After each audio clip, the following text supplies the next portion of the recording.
ನಮಸ್ತೆ ಕರ್ನಾಟಕ, ನಾನು ಪೂರ್ಣಿಮಾ ಗುರುಮೂರ್ತಿ. ಬನ್ನಿ ಇವತ್ತಿನ ವ್ಲಾಗ್ನ ಸ್ಟಾರ್ಟ್ ಮಾಡ್ತಾ ಇದ್ದೀನಿ. ಇಲ್ಲಿ ಒಂದು ವಿಶೇಷತೆ ನಡೀತಾ ಇದೆ, ಅದೇನಂತ ಹೇಳ್ತೀನಿ. ವಿಡಿಯೋ ಎಂಟರ್ಟೈನಿಂಗ್ ಆಗಿದೆ, ಪೂರ್ತಿ ವಿಡಿಯೋ ನೋಡಿ, ಎಲ್ಲೂ ಸ್ಕಿಪ್ ಮಾಡಬೇಡಿ. ಇವರು ನಮ್ಮ ಆಕಾಶ ಸಂಪ್ನ ಕ್ಲೀನ್ ಮಾಡ್ತಾ ಇದ್ದಾನೆ. ನಿಮಗೆ ಇಲ್ಲಿ ಒಂದು ಡೌಟ್ ಆಗ್ಬೋದು, ಸಂಪ್ನ ಅಲ್ಲ ಇದು ಡ್ರಮ್ಮು ಅಂತ. ಹೌದು, ಇದು ಡ್ರಮ್ಮೇ. ಅವರು ಸಂಪ್ ಥರ ಯೂಸ್ ಮಾಡ್ತಾ ಇದ್ದಾರೆ ಇದನ್ನು. ಈ ಡ್ರಮ್ ಕೆಪಾಸಿಟಿ ಬಂದ್ಬಿಟ್ಟು 2000 ಲೀಟರು.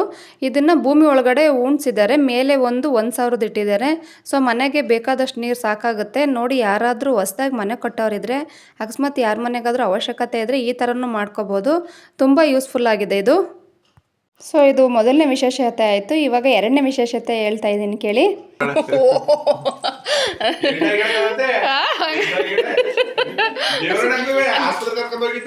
ಸೊಪ್ಪೆ ಯಾವಾಗ ಮತ್ತೆ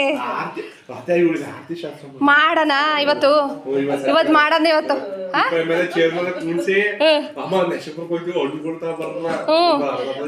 ಹೂ ಕಡ ಮಾಡೋಣ ಇವತ್ತು.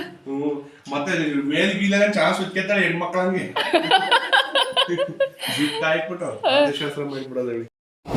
ಬರೀ ಇಂಥದೇ. ಈಗಲೇ ಒಂಥರ ತಲೆ ಕೂದಲೆಲ್ಲ ಬೆಳೆದೈತಲ್ವಾ? ಅಂದ್ರೆ ಕೂದಲು ಬೆಳೆದೈತೆ, ಈ ಎಣ್ಣೆ ಹಾಕಿರೋದು ಕೊಪ್ಪರ ಎಣ್ಣೆ.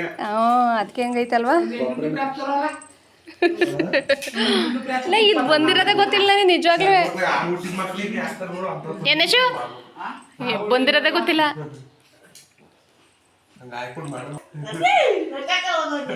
ಇಲ್ಲ ಚಾನ್ಸೇ ಇಲ್ಲ.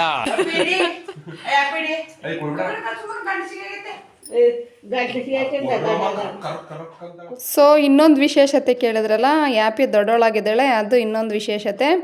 ನಾವು ನಮ್ಮ ಪಾಂಡವಣ್ಣ ಹೊಲದ ಹತ್ರಕ್ಕೆ ಅಂದರೆ ಕಣದ ಹತ್ರ ಒಂದು ಮಾವಿನ ಮರ ಇದೆ, ಅಲ್ಲಿ ಮಾವಿನ ಕಾಯಿ ಇತ್ತು, ಅದನ್ನು ಕೆಡಗಬೇಕಾಗಿತ್ತು. ನಮ್ಮ ಪಾಂಡವಣ್ಣ ರೋಟಿ ತಗೊಂಡು ಹೋಗ್ತೀನಿ, ನೀವು ಬನ್ನಿ ಅಂತ ಹೇಳ್ಬಿಟ್ಟು ಹೋಗಿತ್ತು. ನಮ್ಮ ಅತ್ತೆ ನಮ್ಮ ಪಾಂಡವಣ್ಣ ಮೊದಲೇ ಹೋಗಿದ್ರು. ಆಮೇಲೆ ನಾನು ಹೋದೆ. ನೋಡಿ, ಇಲ್ಲಿ ರೋಣ್ಗಲ್ಲು ಇದು. ಇದ್ರ ಬಗ್ಗೆನೇ ನಾನು ಅವತ್ತು ಹೇಳಿದ್ದು. ನಾವು ಚಿಕ್ಕವರಿದ್ದಾಗ ಇದ್ರ ಮೇಲೆಲ್ಲ ಕೂತ್ಕೊಂಡು ಕಣದಲ್ಲಿ ಹುಲ್ಲು ತುಣಿಸ್ತಾ ಇದ್ರು ಅಂತ ಹೇಳ್ತಾ ಇದ್ನಲ್ಲ, ಇದೇ ಅದು ರೋಣ್ಗಲ್ಲು.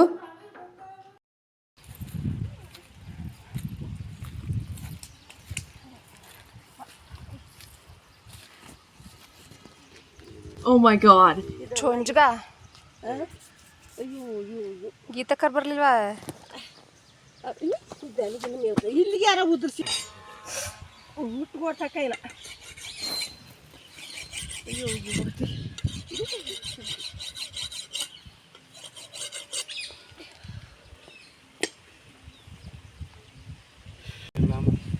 ನಾನು ಹಿತ್ಲ ಹತ್ರ ಹೋಗೋ ಅಷ್ಟರಲ್ಲಿ ನಮ್ಮ ಪಾಂಡವಣ್ಣ ಆಗಲೇ ಸ್ವಲ್ಪ ಮಾವಿನಕಾಯಿನ ಕೆಡಗಿದ್ರು. ಅದರಲ್ಲಿ ಒಂದು ಮಾತ್ರ ಹಣ್ಣಾಗಿತ್ತು. ಅದನ್ನು ಕುಯ್ದು ಕೊಡ್ತು. ಅದು ಮೊಚ್ಚಲ್ಲಿದ್ದಿದ್ದು ಸ್ವಲ್ಪ ಕರೆ ಆಗಿತ್ತು, ಅದನ್ನು ಒರೆಸ್ಕೊಂಡು ತಿಂದೆ. ತುಂಬ ಚೆನ್ನಾಗಿತ್ತು ಹಣ್ಣು ಮಾತ್ರ.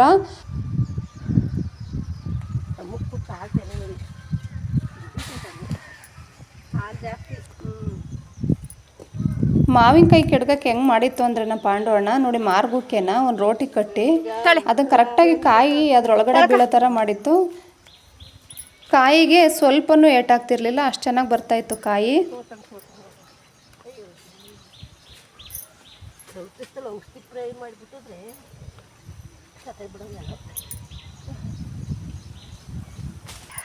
ಏನು ಮಾಡಿದ್ರೆ ಔಷಧಿನ ಔಷಧಿ ಫ್ರೈ ಮಾಡಿದ್ರೆ ಸದೋಗಿರವ ಔಷಧಿನೇ ಫ್ರೈ ಮಾಡ್ಬೇಕಾಯ್ತಾ?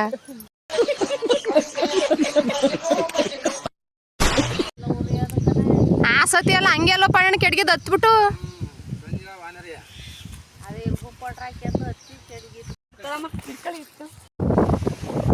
ಮರದ ತುಂಬ ಚೊಂಜುಗ ಇತ್ತು. ಅಲ್ಲಿ ಇರುವೆ ಪುಡಿನ ಉದುರಿಸಿ ಕೆಡಕ್ತಾ ಇದ್ವಿ, ಯಾಕಂದ್ರೆ ನಿಂತ್ಕೊಳ್ಳೋಕ್ಕೂ ಕೊಡ್ತಾ ಇರಲಿಲ್ಲ ನಮಗೂ, ಕಚ್ಚುತ್ತಾ ಇದ್ವು. ನಮ್ಮ ಆಕಾಶ ಅವ್ರು ಬಂದಿದ್ದಾರೆ ಇವಾಗ. ಎಷ್ಟು ಕೆಡಕ್ತಾರೆ ನೋಡಪ್ಪ, ಬನ್ನಿ.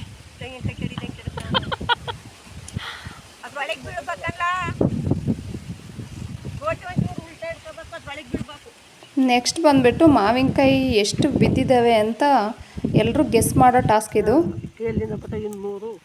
ಹೇಳಕ್ಕ ಅಕ್ಕ, ನೀನು ಹೇಳಕ್ಕ ಎಷ್ಟಕ್ಕ?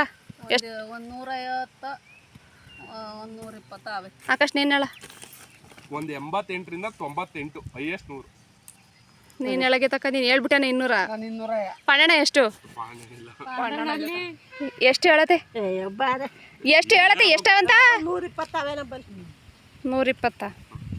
ನೀವು ನಾನು 130. ಜೋಡಿ ಲೆಕ್ಕ ಹಾಕ್ಬೇಕು. ಪಾರ್ಟಿ ಕೊಡಿಸ್ಬೇಕು ಗೆದ್ದಾರಲ್ಲ ಗೆದ್ದರಿ ಕೊಡಿಸ್ಬೇಕು. 1 ಹಾಂ 2 3 4 5 6 7 200ಕ್ಕೆ 40 ಕಮ್ಮಿ. ನಾನು ಹೇಳಿದ 130, ಇನ್ನು 30 ಕಮ್ಮಿ. ಒಟ್ಟಿಗೆ 160 ಕಾಯಿ ಬಿದ್ದಿತ್ತು. ಇದು 3 ವರ್ಷಕ್ಕೊಂದ್ಸಲ ಫಲ ಕೊಡುತ್ತೆ. ಮರದಿಂದ ಕೆಳಗಡೆ ತುಂಬ ಕಾಯಿ ಬಿದ್ದು ಹಾಳಾಗೋಗಿತ್ತು. ಗಾಳಿ ಇತ್ತಲ್ವ, ಹಾಗಾಗಿ ತುಂಬ ಕಾಯಿ ವೇಸ್ಟ್ ಆಗಿತ್ತು. ನಾವು ಈ ಕಾಯಿನ ಯಾವುದೇ ಪೌಡರ್ ಹಾಕಿ ಹಣ್ಣು ಮಾಡಿಸಲ್ಲ, ಹುಲ್ಲೊಳಗಡೆ ಇಟ್ಟು ಹಣ್ಣು ಮಾಡಿಸೋದು. ನೀವು ಯಾವಾಗಲಾದರೂ ಮಾವಿನ ಹಣ್ಣನ್ನ ತಗೊಂಬರೋಕ್ಕೆ ಅಂತ ಹೋದಾಗ ಯಾರಾದರೂ ಹಳ್ಳಿಯವರು ಮಾರ್ತಾ ಇರ್ತಾರಲ್ಲ, ಸೊ ಆದಷ್ಟು ಅವ್ರ ಹತ್ರ ತಗೊಳ್ಳಿ. ಅವ್ರು ಯಾವುದೇ ಕೆಮಿಕಲ್ ಇಲ್ದಿರ ಮಾವಿನಕಾಯಿನ ಹಣ್ಣು ಮಾಡಿರ್ತಾರೆ. ಸೊ ನಾವು ಮಾರ್ತೀವಿ ಅಂತ ಅಂದ್ಕೋಬೇಡಿ, ನಮಗೆ ಸಾಕಾಗಲ್ಲ ಇವು, ನಾವು ಮಾರಲ್ಲ, ಮನೆಗೆ ಬೇಕು. ನಾವು ಮಾವಿನಕಾಯಿನ ಯಾವ ರೀತಿ ಹಣ್ಣು ಮಾಡ್ತೀವಿ ಅಂತ ಹೇಳ್ತೀನಿ ಬನ್ನಿ. ನಾನು ಒಂದು 10 ರೂಪಾಯಿದು ಡಬ್ಬಿ ಬರುತ್ತಲ್ಲ, ಸುಣ್ಣದ ಡಬ್ಬಿ, ಅದನ್ನು ತೊಗೊಂಡಿದ್ದೀನಿ. ಮತ್ತು ಒಂದು ಪ್ಲಾಸ್ಟಿಕ್ ಬೌಲು. ಇದು ಕಾಟನ್ ಬಾಕ್ಸ್ ಇದ್ದರೆ ಇನ್ನೂ ಚೆನ್ನಾಗಿರುತ್ತೆ, ಬಟ್ ನಮ್ಮನೆ ಕಾಟನ್ ಬಾಕ್ಸ್ ಇರಲಿಲ್ಲ. ಹಾಗಾಗಿ ಸ್ವಲ್ಪ ಹುಲ್ಲು ಮತ್ತು ಪ್ಲಾಸ್ಟಿಕ್ ಇದನ್ನ ತಗೊಂಡು, ಬಕೆಟ್ನ ತಗೊಂಡು ಅದರಲ್ಲಿ ಕೆಳಗಡೆ ಮೊದಲು ಹುಲ್ಲು ಹಾಕಿದ್ದೀನಿ. ಈ ಇವನ್ನೆಲ್ಲ ಚೆನ್ನಾಗಿ ಬಟ್ಟೆಲಿ, ಕಾಟನ್ ಬಟ್ಟೆಲಿ ಅಲ್ಲಿ ಒರೆಸಿದ್ವಿ. ಅದು ಸಾಕಾಗಲಿ, ಮತ್ತು ಇನ್ನೂ ಹಾಲು ಬರ್ತಾನೆ ಇತ್ತು. ಮನೆಗೆ ಬಂದು ಅದರಲ್ಲಿ ಬಟ್ಟೆಲಿ ಒರೆಸ್ಬಿಟ್ಟು ಅದಕ್ಕೆ ತುದಿಗೆ ಸುಣ್ಣನ ಹಾಕಿದ್ದೀನಿ ನಾನು. ಸ್ವಲ್ಪ ಕಾಯಂಗಿರೋಕೆ ಮಾತ್ರ ಸುಣ್ಣ ಹಾಕಿದ್ದೀನಿ. ಇನ್ನು ಸ್ವಲ್ಪ ಕೆಂಪಗಾಗಿದ್ವಲ್ಲ, ಅಲ್ಲ ಯೆಲ್ಲೋ ಕಲರ್ ಬಂದಿದ್ವಲ್ಲ, ಅವಕ್ಕೆ ನಾನು ಸುಣ್ಣ ಹಾಕಿಲ್ಲ, ಹಂಗೆ ಇಟ್ಟಿದ್ದೀನಿ. ಏಕೆಂದರೆ ಅವು ಬೇಗ ಹಣ್ಣಾಗ್ಬಿಡ್ತವೆ ಅಂತ ಅಷ್ಟೇ. ನೋಡಿ, ನಾವು ಇದೇ ರೀತಿ ಹಣ್ಣು ಮಾಡೋದು ಮಾವಿನಕಾಯಿನ. ನಾನು ಮಾವಿನಕಾಯಿನ ಹಣ್ಣು ಮಾಡೋಕ್ಕೆ ಬರೋ ಅಷ್ಟರಲ್ಲಿ ಡಿಂಪನ್ನ ಬಂದಿದ್ಲು. ಅವಳು ಸ್ನಾನ ಮಾಡಿಸ್ಕೊಳ್ಳೋಕ್ಕೆ ಅಂತ ಬಂದವಳು ನನ್ನ ಹತ್ರ. ಬಂದ್ಬಿಟ್ಟು ನಮ್ಮ ಜಾನು ಆಟಾಡ್ತಾ ಇದ್ದಾಳೆ, ಅಲ್ಲಿ ಕೂತ್ಕೊಂಡು ಆಟಾಡ್ತಾವಳು ನೋಡಿ.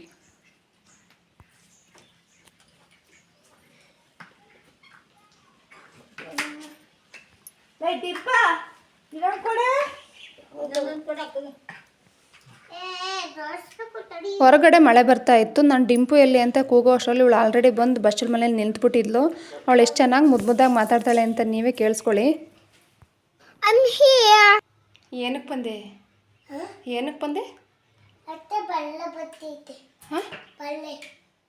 ಮಳೆ ಬರ್ತೈತಲ್ಲ ಅದಕ್ಕ. ಅಲ್ಲ, ನೀನೇನಕ್ಕೆ ಬಂದೆ ಇಲ್ಲಿಗೆ?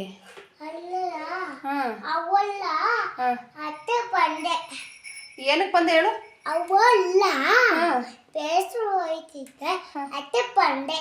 ಮೈಸೂರ್ಗೆ ಹೋಯ್ತೈತಾ? ಏನ್ ಮೈಸೂರ್ಗಲ್ಲ, ಒಳ ನರಸೀಪುರಕ್ಕೆ. ಓ, ನಿಂದು ಓಲೆ ತರಕ್ ಹೋಗಿತ್ತಾ? ಅಯ್ಯೋ, ಏನ್ ಸ್ನಾನ ಮಾಡಿಸ್ಬೇಕಾ ನಿನಗೆ? ಬಟ್ಟೆ ಎಲ್ಲಿ ತಂದಿದ್ಯಾ? ಎಲ್ಲಿ ತಗೋ ಬಂದಿದ್ಯಾ?